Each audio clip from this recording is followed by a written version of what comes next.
Everyone, it is late. That is why I have such weird lighting, but I'm kind of liking it. It's a little bit different shadows coming out of here. But anyway, I am going to be introducing author Jen Waite for the second time. And we're going to be talking about this memoir of hers, A Beautiful, Terrible Thing. I had talked to her at the end of last year, and I am so excited that I get to talk to her again. As a matter of fact, yeah, we talked in November. She has just been on the Megyn Kelly show, and I've watched it live, and then I watched it again, and I have so many questions for her. She's going to give us a little update of her life since the last time I talked to her, and I'm just so excited. So everyone, here is Jen. Hi everyone, I am so excited because I am speaking with author Jen Waite. This is our second time we're talking about her memoir, A Beautiful, Terrible Thing. And I'm so happy that this time I have a book copy of it because it's so beautiful. I still love this cover so much. And, I do too. But I'm so happy that we get to talk again because things have happened in our lives since November. Yeah, it's been a year. It's been a whole year. Yeah, it's crazy. I know. And you've just, some books, get put out there and then they just kind of fizzle off into, but yours is, gaining. Okay, you are gaining momentum, and I just watched your Megyn Kelly for the second time because I wanted to watch it again, and you were amazing. Were you nervous? I was so nervous. I was probably the most nervous I think I've ever been leading up to it, and even on the show, I don't remember a word that I said, and so when I was watching it, because it was actually pre-taped on Thursday, and then it aired on a Friday the next day, and I watched it with a couple coworkers. So I was at work, and I was really nervous to watch it because I had no idea what I said. But I will say, not to brag or give myself too much credit, but you can't really tell that I'm nervous. So I was like, oh, phew. No, you were probably shaking, but you couldn't tell. You couldn't tell you were shaking.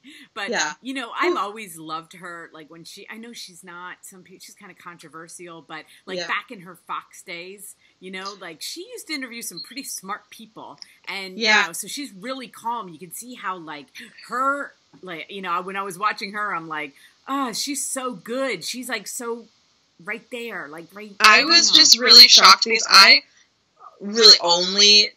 I didn't really watch her prior to kind of the controversy with Trump, and that's the only thing that I really knew about her. But I think of her as being kind of, this very powerful person, but intimidating. And so I was very intimidated to meet her. And then she ended up being, and of course, it was only for 15 minutes that we talked, but she was so genuinely warm and kind to me before and after the show that I felt really I felt so much more comfortable, and I was very, very pleasantly surprised by that because I was a little bit scared to meet her, but she was so nice. Yeah, I've watched a couple of her, on YouTube. I don't sit down and watch her show, but I've seen a couple of her interviews, and I'm shocked. I mean, I'm shocked how well she's doing, and like I said before, it was all politics, and now it's kind of these kind of stories, and I think she is getting very relatable, with women issues. So, I really she's definitely, I think, very actively stepped away from politics and is trying to focus more on human interest and empowering women. So it definitely was a good fit, and I was just it was an amazing experience, and to go on a year after the book was published was so surprising too, and it has kind of built this whole second wave of momentum, so that's been really amazing. Yeah, I loved that she had an expert. She was great, and I didn't know anything. I hadn't met that woman. I had heard, I think 24 hours before, they told me, we're going to have someone in the audience who is a therapist and who will be weighing in, but I didn't know anything about her. And, there's always a little part of me that isn't sure, how the interview is going to go. And so I didn't know, is this going to be a mental health expert who's going to, quiz me or, I had that, nervous feeling. But she was great. She was fantastic, and we talked afterwards too. And she had some interesting things to say about my ex-husband. But she was fantastic. Yeah, I loved how she so agreed. Like, Yeah. it's so validating to get somebody else to say it, Yeah. like a therapist or, Yeah. so that, I mean, I know you knew, but wasn't it so empowering to like hear her say yes, Yeah, and we talked a little bit before, just in the makeup room, very briefly, and she was asking me just a couple questions because she wanted to be a little bit more well-versed, and she asked me, did this pattern of behavior begin, do you know, did it begin in his youth, or were there any signs, before, or was it something that developed later? And I kind of told her about things that weren't in the memoir for various reasons, but that really in her mind, obviously it was a brief conversation, but in her mind really solidified just the difference between psychopath and sociopath, which like already is kind of a little bit of a, like, I don't know if it's a charged subject, but I've done a lot of research on the difference, and there's not even like a really kind of unanimous agreement within the psychiatric community, but she defines psychopath as someone whose like antisocial personality disorder is basically from birth, versus sociopath who develops those traits later on, maybe due to trauma or whatever social environment. And so when we talked at the makeup room and I told her about the things that aren't in the memoir, but that kind of, he has had that pattern of behavior throughout his life, she immediately said, psychopath, psychopath, psychopath. And so I was like, okay, yeah. So that is validating, because there are a lot of things that aren't in the memoir, and that I'm now glad that they're not in there for just so many reasons. But it's a little bit hard because I think that a lot of people, and that's completely valid for them to say, I'm not a mental health professional, I have no right to diagnose or whatever, but there are many things that, for me, just very much point towards, him being on the spectrum of psychopathy. And so it's a little bit irksome to not be able to say, actually, in a memoir, you can't write you can't write the worst stuff because of legal things. So it's like, Yes, I was gonna say that. You were prevented. I mean, because he's still alive, and the last thing you need is for him to come after you for saying something. And exactly. And it's like, now I'm glad that stuff is not in there because of my daughter and whatnot. But it is. There are things that in my mind make it very clear that, he's not just like some jerk on the street. Right. And that, what, I've been talking to a lot of different people since we talked. I got to talk to this guy who was like a self-proclaimed narcissist, which I don't even know, like on the psychopath, I don't even know where that falls. Okay.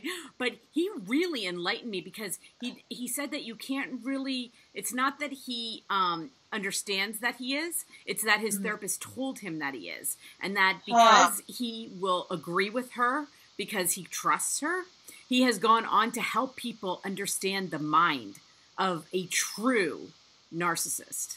Wow. And, so he wouldn't come on camera because he's anonymous, okay? And he writes a lot of books, but he has a blog. And, I asked him so much, because he said, ask me whatever you want. And I have to tell you, the whole time I was talking to him, luckily I wasn't on camera, because I was shaking. Because I was like, his truth was so hard to hear him say. You know what I mean? Because we've both been on the other end of that. And so, like, to hear him say, like, yes, we plan it. Yes, we are happy about it. Yeah. And you're like, what? Like, what kind of animal are you? Like, to be that's like... That's fascinating. It was... I have to look that interview up, because that's so interesting to actually... I mean... That was part of my process, was wanting my ex-husband to admit what he was. Yes. And I asked him several times, do you realize that you are a psychopath? At the very beginning, when I didn't quite understand that, there was no way that he would be able to give me answers or give me closure. I was still looking for closure from him. And so it's so fascinating to me that you talk to someone who really knows what they are. And just from my understanding, like, again, I'm not a mental health professional, but from my understanding, a narcissist is someone who basically everything they do is, like, self-relating, and they treat other people as objects. They, like, basically a narcissist, all psychopaths are narcissists, but not necessarily all narcissists are psychopaths, and I think the key difference is that psychopaths, like, actively kind of get pleasure from making someone else feel pain in some way, but narcissists, it's like they don't really care, like, they don't care, but they're not necessarily, you know, going in with the intent to destroy someone, but at the same time, they don't have, like, they lack empathy, as completely lack empathy, the same as psychopaths, so they don't really care one way or the other, but they're not, like, you know, out to actually cause destruction. They're just doing everything because it's good for them, like, it's all about them. And so, that would be really interesting to listen to. I will send you the link. But you know what else is funny is, like, because you and I have both been through, you know, counseling and you know, but I tell you what, for every $1 I've ever spent on counseling, like, he was the most direct, because he said, look, this is you, like, you are, you know, and I was like, I you know, because he was just, like, so direct, like, you fell into it, okay? Any attention you gave, you know, and with my case, it was my dad. But I think because of my dad, I've also had a lot of narcissists in my life, you know. Yeah. And, you know, he was like, because I was like, but at least he loved me. And he was like, no, he didn't. We don't even know how to love. And I'm telling you, when I tell you that, like, I'm 53 years old and it took me an entire week to overcome that interview, like, to process in my brain a lie that I at least believed.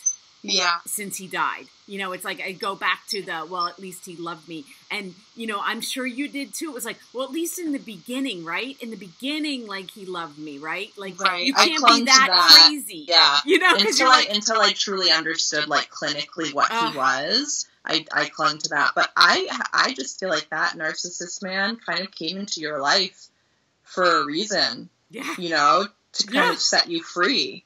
Yeah, because until you dispel that myth, you can't really ever just put a closure to it.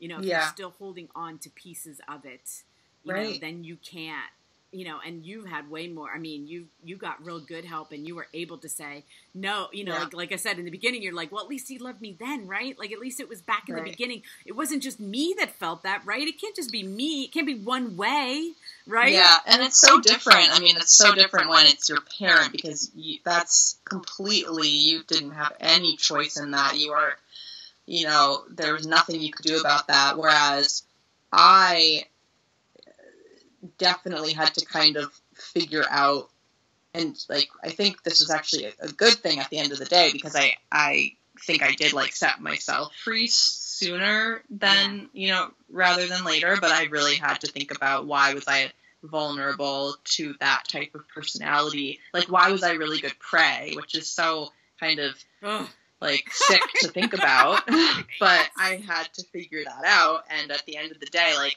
now I understand pretty well. I mean, I still feel like I'm learning all the time about this type of stuff, but I do feel like I have a really, like, sharp set of tools now to not ever be, you know, victim to someone like that again. Yeah, and I really, like, what I love about your book is that there are young girls out there, and your thing is, like, trust yourself. Like, that's what I would say, because I did have this small voice, you know, it's there, and it's really is, and it's like, don't let them think that your voice is wrong. Right, you know, and it's so complicated, and it's like, especially as girls, young girls, we are taught to silence that voice from such a young age, and so people will say, well, how could you fall for that? Like, why didn't you just trust your intuition? It's like, well, we have been literally conditioned since we were, like, 5, even younger than that. I mean, I see it, like, in such subtle ways. But anyway, so it's definitely more nuanced and complicated than, you know, just saying, oh, like, just kick him to the curb or whatever. Right. It's something that you have to do some pretty, like, intense work to kind of rebuild yourself. Yeah, absolutely. Like, just to, I remember my first boyfriend, who, I ended up marrying, and not, like, at 16, my first serious boyfriend. But I remember, like, our second date, or whatever you want to call it, he was like, I love you. And I'm like, oh, you love me? Like, you want to believe it, yeah, because it's so seductive. And I was like, I wonder what he saw in me that he could love me that quick. And it's like, you think that's special. You think you're special when I should have looked at him and been like, warning signs should have been like, oh. Exactly, yeah. Right, no, I know. And it's like, I just want to hug you and be like, there's nothing wrong with you. But at the same time, I'm so glad that you realize that now, because that is, that is the type of person that they're looking for. Someone who will say, wow, this is a fairy tale and you're seeing me for the first time. And, and that's what I felt like with my ex-husband. Yeah. I really thought that my self-worth was suddenly going through the roof because this random guy, like, thought I was so special. Yes. And it's just such a process to kind of rebuild, like, boundaries and self-worth and all that stuff. I mean, that took a long time for me. Yeah. And the one good thing that he said to me too was he wasn't a good person doing bad things. He was a bad person. And I was like, the narcissist guy said that? Yes. Wow. Yeah. And I was like, oh, we have a tendency to look at people as, like, ultimately good, and then they do these bad things. Yeah. You know what I mean? I feel like, do you think that's an American thing? I don't know if that's, like, an American cultural thing, but yes, it's like people cannot, it's too scary, I guess, for people to admit that there are just kind of quote-unquote bad people, or at least people who lack empathy, who lack a conscience. But it's so, I just want to shake people and say, it's not, like, super, super common, but there are people without any empathy whatsoever amongst us. Like, they do exist. Right. And I think it's just really, really, really difficult for people to accept that. And so we're constantly trying to figure out, like, oh, well, let's try to make them human, or, humanize them in some ways. And, like, a true psychopath really isn't human, because I think what, like, differentiates humans is that sense of, is a conscience. Yes. So if you don't have that, I mean. Because we feel bad saying they're a bad person. Like, like, oh, you're going to judge them? Like, like, all of a sudden you're getting all judging and, but when he said it, he was like, just accept it. Just, accept it. And he's willing to accept that about himself. So, it's kind of, it's kind of interesting, but that just really hit me, because I was like, I always looked at any of them, like my ex-husband, it's like, oh, he's a good person. He doesn't do good things. He does some bad things, Right.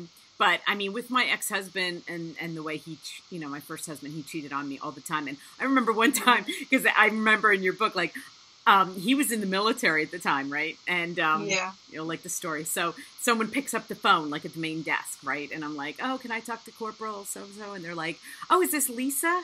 No, this is Michelle, his fiance. Oh, I flew to the base to confront him. And I was like, why did that person call me Lisa? He's like, I don't even know who that person is. You've wasted your money.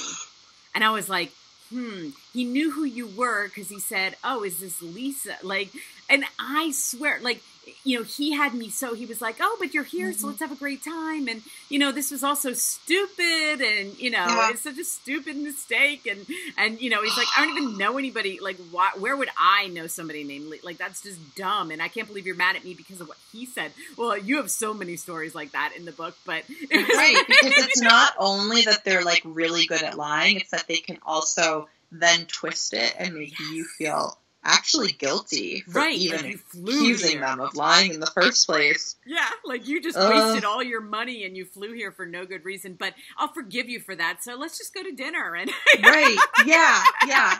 It's, oh my gosh. I mean, That is a very, like, very good example of gaslighting. Yeah. And I went home and I was like, I can't believe I thought this bad thing, and it's not even a bad thing, and I was jumping to conclusions, and, you know. Yeah, and you blame yourself, and you're like, well, yeah, I am a little bit crazy, like. I guess I am that jealous girlfriend, you know, fiance that just can't handle my emotions, and, you know, it's like... Wow, that's so similar. Like, just the circumstances. I know. I was like, oh, she can only appreciate this because, you know, I beat myself up for years over that one. Like, I was the problem. And, you know, poor him is out there just being this perfectly, you know, perfect human being. And I'm the one that's, you know, just such a crazy person. And they convince you of it. And you do feel crazy. And because they are making you crazy. And that is another thing to realize, you know, is that you will feel crazy because they need you to feel crazy. It doesn't work if they can't make you feel crazy. Okay? Yeah. So, you know, for everybody out there listening, if that's how you're feeling in your relationship, if your, you know, boyfriend is making you feel crazy, that is not love. Okay? That is not love. Exactly. Exactly. And that's something that it also took me a while to understand, that, you know, in a healthy relationship, you should not ever feel like you're walking on eggshells, or, you know, like you could say the wrong thing and totally push them away or push them over the edge. Because in a healthy relationship, like, well, if it were you or I, it would just, you would want to talk about it and just make them feel better about it. And, you know, it's so, like, it's just fascinating how well the techniques work that they use, and really, really make you feel like you are the bad guy. Yeah, and even to hear this guy talk about it, like, it's so weird to me to realize that the techniques are the same.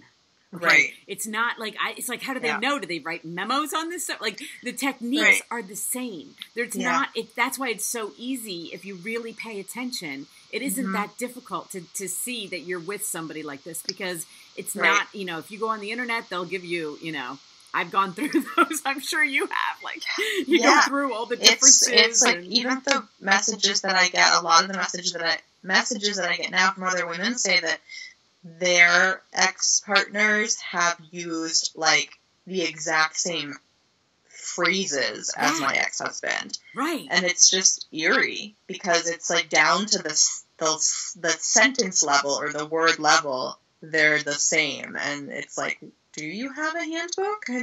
Right. Is there this, like, narcissistic handbook? But that's why when I was reading it, I'm like, oh, she would love, like, that's why I was realizing, I'm like, oh my God, it started like that. Like, it started that far back.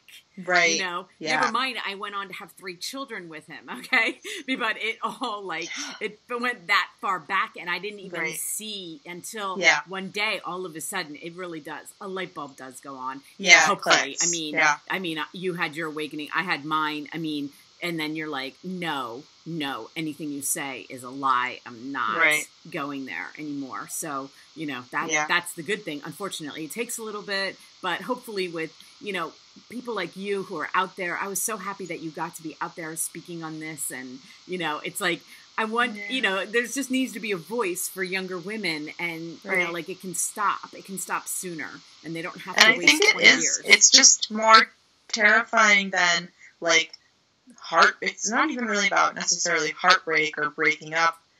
It's the scary part, I think, and that people might not even realize consciously, is that when you decide to finally confront the fact that they're not the person you wanted them to be, it's not just heartbreak. It's like your own reality, and you have to kind of question your own self. Yes.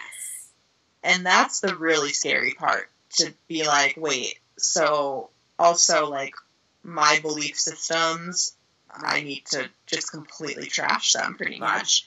And that is, like, really terrifying. But once you do that, that at least was what really healed me. Yeah. Yeah, me too. Absolutely. So, okay, so this came out in paperback, and, like, I can't wait to ask you, like, what are you doing now? Like, you've done all these interviews, and you're still doing them. I mean, like I said, it's picked up steam, and, you know. Yeah, it's really, I mean, I am just, everything that's happened is just kind of the icing, like, on the cake, so to speak, because I, like we talked about last time, didn't even write it thinking that it was going to be a memoir. I just kind of sat down to, like, get it out as, like, a therapeutic thing, and then it took shape very quickly. So I'm trying to stay in the mindset that, like, writing it, and I would encourage other people to, if not write, then, like, have some kind of outlet, because just the writing it was so healing for me, and so anything that comes, you know, of that feels like, I guess, just icing on the cake, or especially helping other people has been really, really incredible. But yeah, I mean, I'm just, well, as far as what I'm doing now, I'm still living in Portland, Maine, and I am working in downtown in Portland full-time right now. I'm hoping maybe to transition to full-time writing soon, which I think is probably a possibility. And I'm also finishing my second book. Like, I'm close to being finished with it, so fingers crossed. But this one is fiction, and just to be completely honest, it's been really difficult. I mean, it's been a totally different experience, like, different process. Just, like, the memoir completely wrote itself. This book, I had to write. Yeah. It's been really hard. Yeah. But I'm glad you're making that transition so that, you know, it's like, even if another thing comes up that, you know, of course you're young, like, you can always write another memoir. But, you know, you're an excellent writer. I mean, despite, you know, it wouldn't be that good if you weren't a good writer. So I'm glad that you're transitioning into novels that can be a little bit more fun for you to write, you know. And that's what I'm hoping, because as much as, like, the memoir, it was meant to be, I almost feel like it was, like, greater than me. But a lot of the publishing part of it and sharing part of it has also been really difficult. So I am actually looking forward to, you know, if I get the chance to publish another book, and the fact that it will be fiction is, I think, probably going to be a lot easier in some respects. Although, who knows, maybe it'll be just as tough. But the sharing of such an intimate, like, intense journey, I mean, I didn't know what to expect. Right. And there's been a lot to learn, like, on this path as well. So yes. Yeah, but like I said, you're young, and I mean, now you're a single mom, and there's all kinds of things you could write later on about that, because that in itself is always, you know, a challenge. But there are a lot of people going through it too, so it's you know, a lot of people can relate. But I do think, like, you know, because I never used to read a lot of fiction, and until I started doing this and meeting more writers that write fiction, and I'm loving fiction. Like, now I'm like, oh my God, just to get you out of your head into another world. I really do. I really have, like, embraced fiction in a whole new way. So yeah, I read mostly novels. I find it so fascinating, people who read mostly nonfiction, because I've always read mostly novels just for that kind of reason, to be transported to another world. Yep. So, I mean, now that I have written a memoir, I'm much more open to reading memoirs, obviously, but I've always, just growing up, like, have always been such a voracious reader, but always always kind of geared towards fiction. Yeah. So do you have any more, like, TV appearances or anything in the future? Not as of now. I would definitely say yes. Like, I'm always going to say yes, but I will also admit that kind of thing makes me so nervous. Oh my God, I know. So yes, I welcome it, and, like, I am open to it, but the Today Show is definitely, like, one of the most nervous, like, not only 20 minutes of my life, but the whole, like, week before. I was just so nervous. But no, I would definitely do whatever, because it's going to help spread the word about the book. But as of now, there's nothing scheduled. So I'm kind of able to, like, relax a little bit. Yeah, people get nervous doing this, And I'm like, no, because like I can't even imagine like going out there and seeing like an audience on, you know, and the Today Show's big. I mean, that is big. That is a big hour. I mean, there's just so you're like so self-conscious. I get nervous about like almost everything when it comes to these types of things, which is kind of funny because when I'm actually doing it, I'm not nervous, but beforehand, I just, I don't know. So, but yeah. And when your publicist, you know, when she emailed me right before you were doing the Today Show, and she's like, she's really shaky about her voice, so we need to. I was like, oh yeah, she should definitely save her voice for the Today Show. I got a sore throat the night before, and I don't know if it was like psychosomatic or like I actually had a sore throat, but I was like, oh no. But I told Megan, my publicist, even if I have the flu, I'm going to do it. Don't worry. Yes. But just to warn you, I have a sore throat. And she was like, drink tea, don't talk, rest. Like, it's okay. Don't it's okay. move. I'm going to be fine. I love her. She's awesome. But anyway, she's great. Everyone, here it is. It is out in paperback. I'm going to have the links listed below. I will also link that interview below, and I will send you the link too because it's interesting. And I'll link our first interview too below. But I still love this cover so much. And I just seen Caroline Levitt left a thing on the back. I love her.